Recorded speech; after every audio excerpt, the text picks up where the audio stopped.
Welcome to the first episode of Reconnection Moments. I'm here with Dr. Michael Barta, creator of the Reconnection Model and the Reconnection Intensives. Dr. Barta, for those new to your work, how did this model come about? So I got trained to treat addiction, right? So specifically in the sex addiction model. And what I found after a few years was that, people were doing better, but not, there wasn't a tremendous amount of success with the traditional model. So in 2011, I really started looking at the why. Okay, so in quarter in to be able to look at the why, you have to go into neurobiology. You have to go into how the brain and the autonomic nervous system function. And that's what I spent, the next 5 years just completely immersing myself in that field. And at the same time, creating a model that would reflect that neurobiological treatment. And so in 2013, I developed a model called TINSA. It stood for sexual trauma-induced sexual addiction. And then I wrote a book with the same name. And at that time, it was really groundbreaking because it was the first neurobiological approach to treating sex addictions.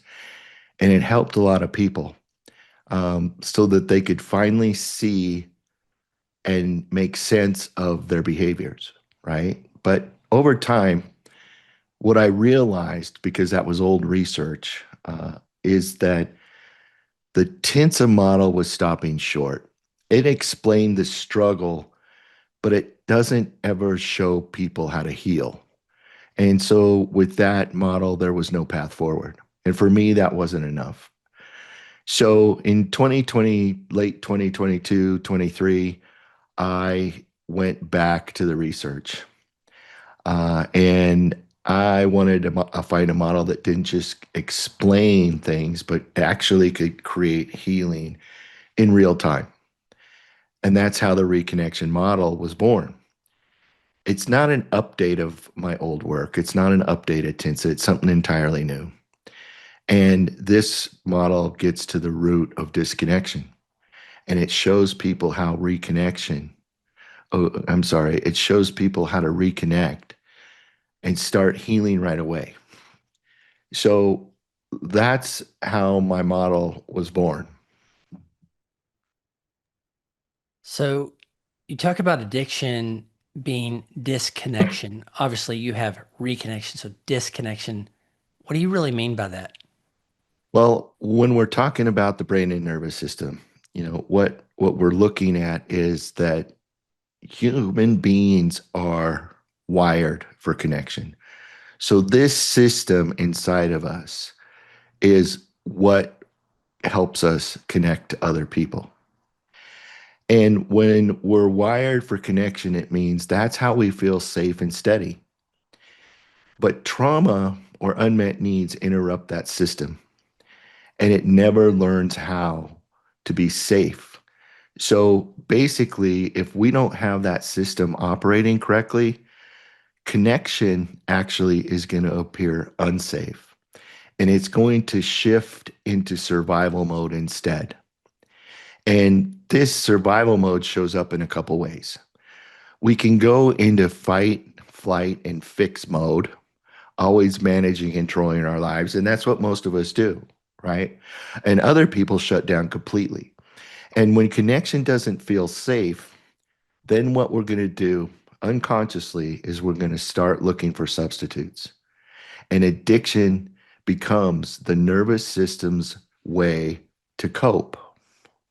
Right. I really like that you said substitutes, the behaviors, the symptoms of what Yep. I think you said is intimacy disorder, Hmm. substitutes. So, can you share just a little bit about that? That I know you talk a lot about symptoms and behaviors, Yeah. but substitutes, I think that's very enlightening It's to me. it's huge. Okay. So because this wiring that is in within all of us and needs to be formed correctly. in order for us to actually be able to connect and what the word is co-regulate with another person. And what co-regulation is when you have your nervous system, right? And there's another nervous system. And these two nervous systems are able to connect with one another. And that's forming a solid foundation, right? This feels safe. But unfortunately, for people with trauma, if I'm traumatized, then I'm not going to be able to establish that connection because early trauma makes our nervous system believe that connection is unsafe because most of the things we're dealing with are relational wounds. All right. So when we can't have that solid foundation through co-regulation, our brains and nervous systems are automatically going to find a way to cope. And that's where people discover these behaviors, right? Early on, typically they find ways to cope with self-soothing techniques through like masturbation, or they stumble upon pornography or things like that. And the brain and nervous system learns that that's a way to modulate the feelings of pain of disconnection. And because we're smart, we return to those behaviors because it doesn't come with a warning sign. It doesn't say, this isn't the way to cope, right? And if you continue to cope this way, it's going to cause you problems later in life. There's no warning sign.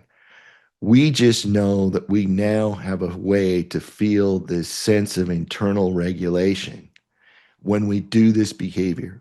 And it can also appear, when we find substances as well. So we found something to give us that sense of internal regulation. And so we're biological imperative, as your book says, to co-regulate with other humans, but these 100%. substitutes we find Yep. because of the wound and the early childhood wounding.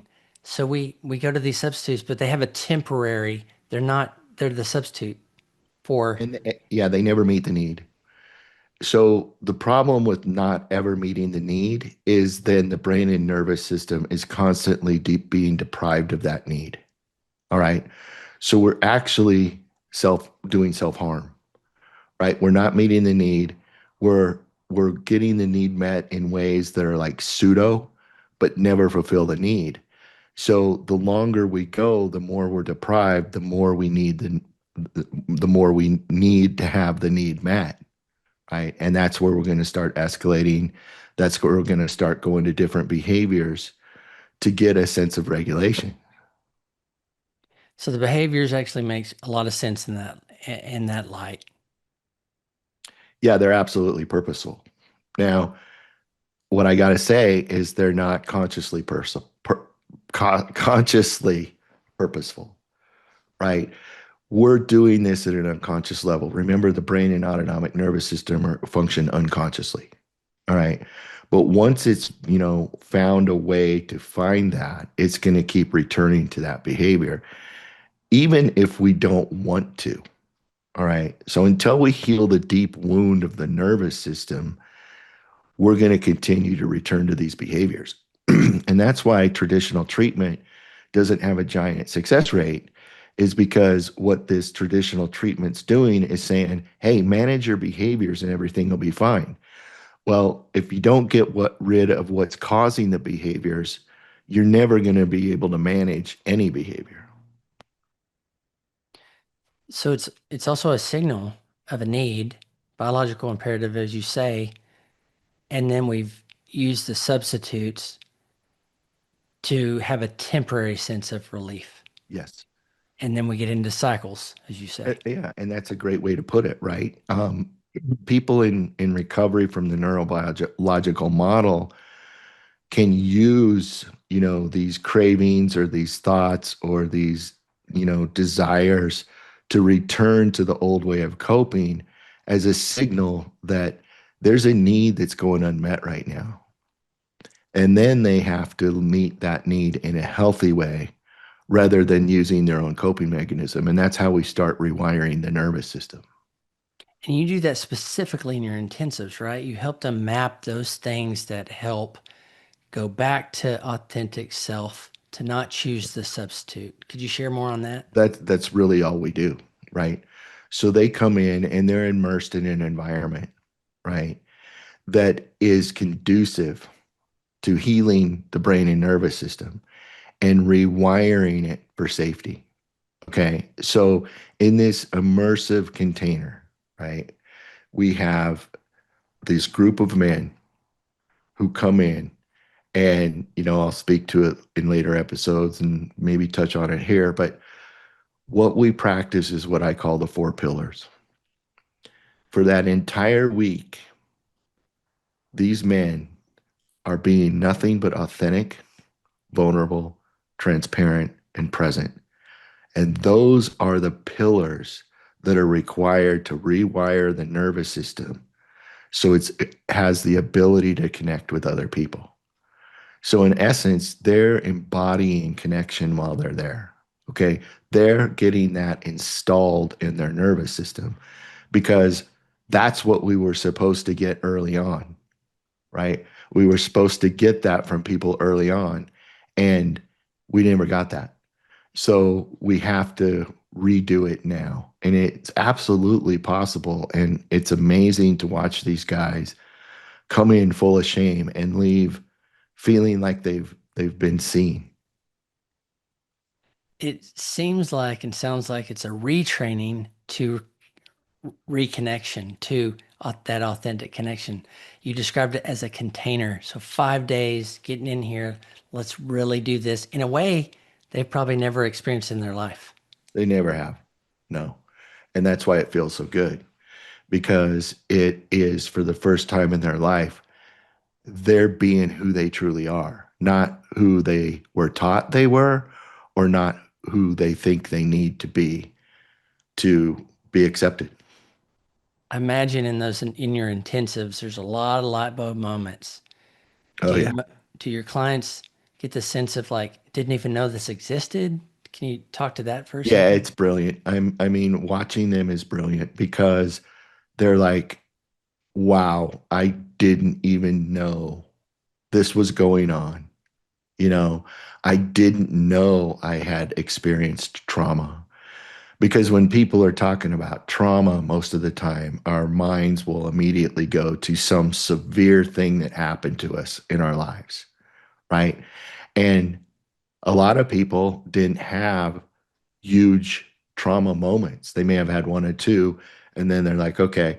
But what's underneath is they're finding out that what caused the trauma was these early relationships that we had with family members or the community or our peers or anything like that, where the nervous system wasn't getting what it needed to form and function properly. And that's not meaning we had, bad parents. It means that they couldn't give us what they didn't have.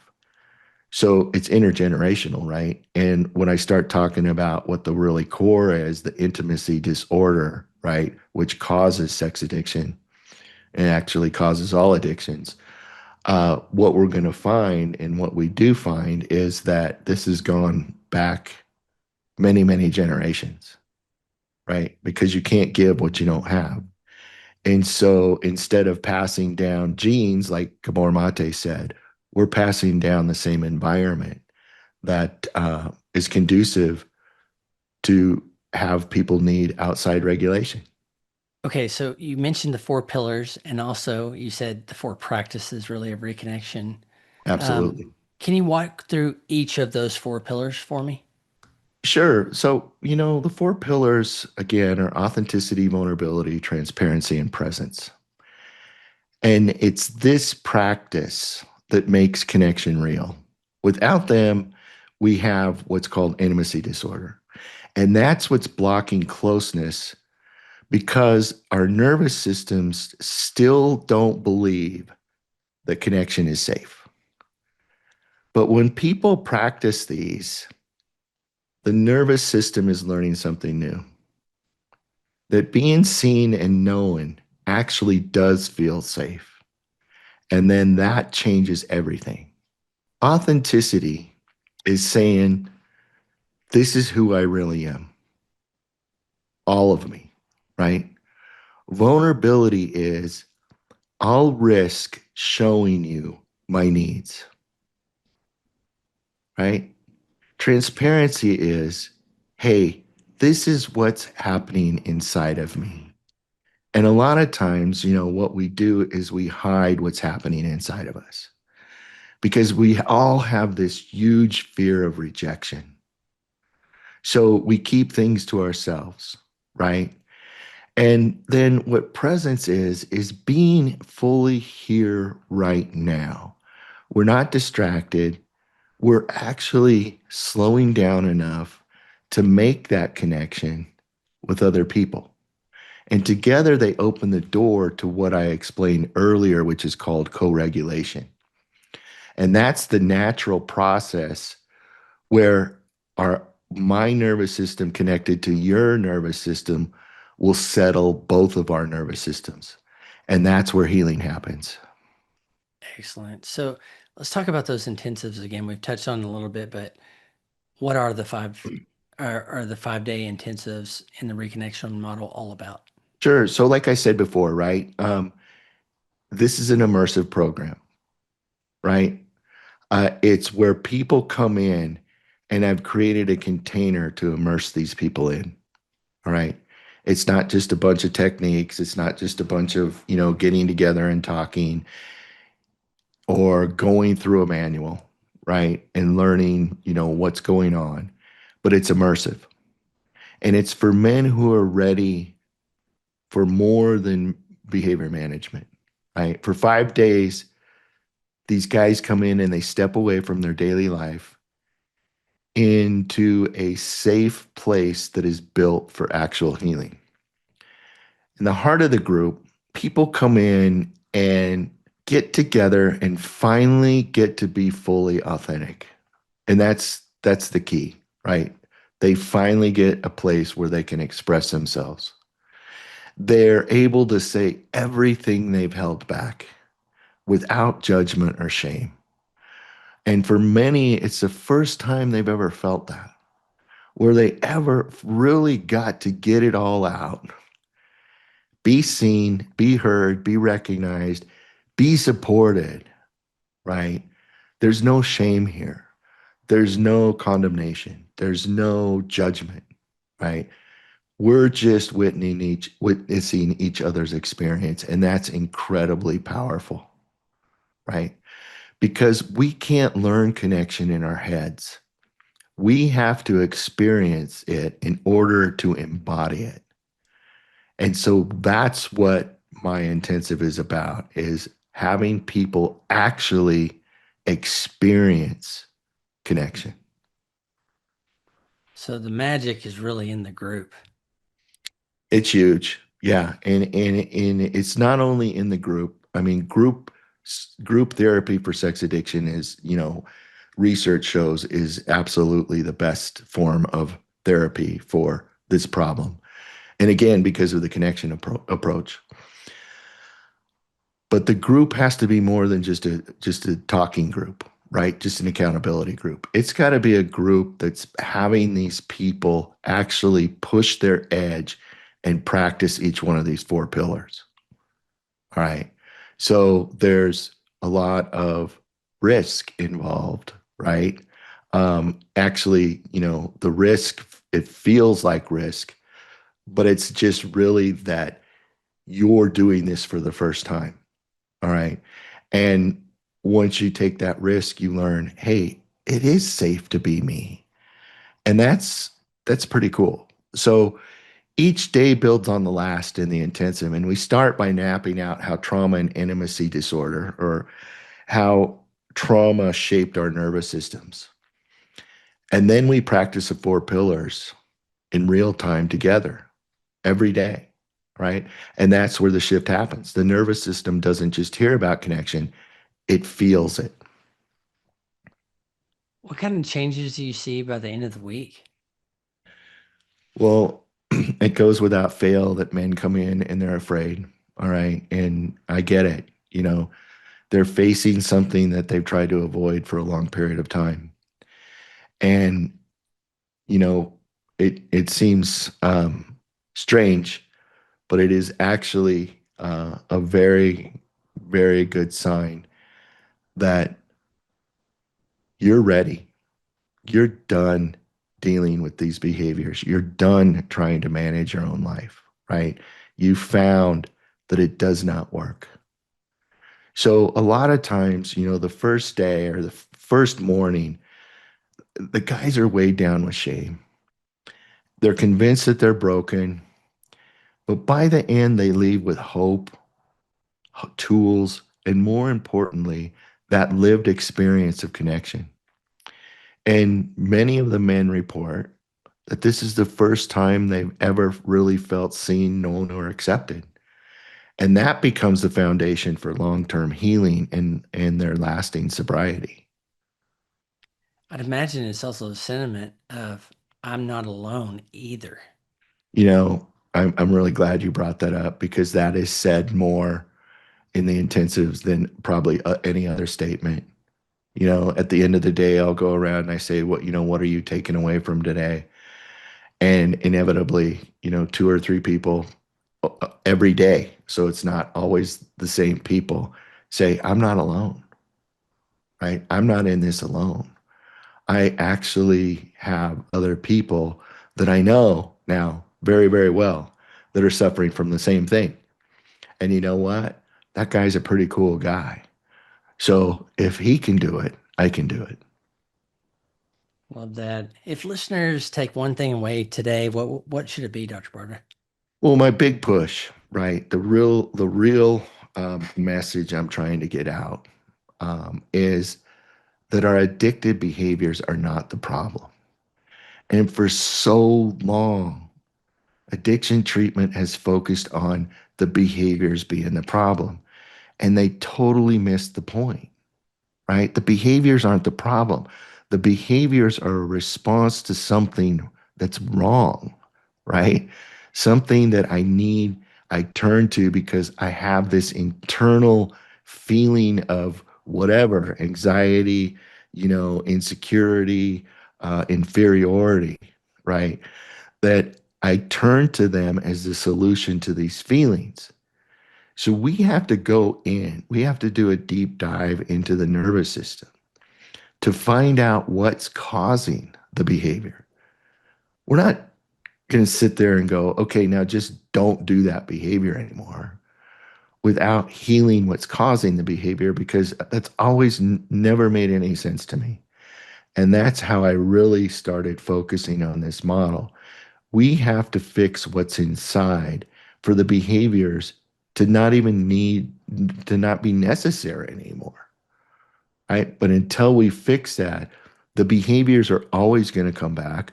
They're always going to be necessary because that's the way the brain and autonomic nervous system learned how to regulate and cope with life. It's got to be such a relief too. It is a relief. I'm sitting here talking about it and I actually feel the relief. I feel the relief that the men feel because this is an entirely different way of seeing, this problematic behavior because, these guys have been trying for a long time to finally achieve what they call sobriety, right? Well, sobriety is great, but recovery is where the rewards are. And the recovery is about, when we stop doing the behaviors and we start doing things that actually heal what's causing the behaviors. That's recovery. And that's a lifelong process. And it's like a very rewarding lifelong process because it's like what recovery is we're just being asked to take care of ourselves. That's all it is, right? It's not a chore. It's like I get to take care of me. And we're very fortunate when we hit that stage.